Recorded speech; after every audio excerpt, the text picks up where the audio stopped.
Hi, my name is Dan Clark, and I'm here today to talk a little bit about the first step.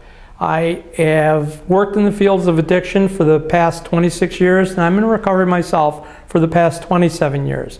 Currently, I'm employed with Lakeview Health Systems. And the first step is actually the foundation for my recovery. It's what I had to have to be able to move on. And anything that starts in recovery has to start with the first step from the 12 steps. The first step talks about being powerless over my addiction and that my life had become unmanageable.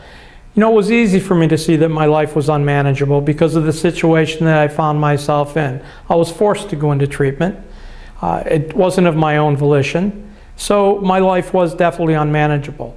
The difficult part was admitting powerlessness. I never wanted to admit powerlessness. I always wanted to think that I was in control of everything. My drug addiction, my life. To be able to admit that I was powerless is extremely difficult. Being able to surrender was always something that I found foreign. Surrender to me meant it was a weakness, where you were surrendering to someone that was stronger than you. It was hard for me to understand that I was surrendering because my addiction was stronger than me. But I did do that. I did surrender. After I surrendered, my recovery could start. At that point, I had to understand that honesty was going to be a big part of my recovery. Honesty was also very difficult, but it is a spiritual principle in the first step.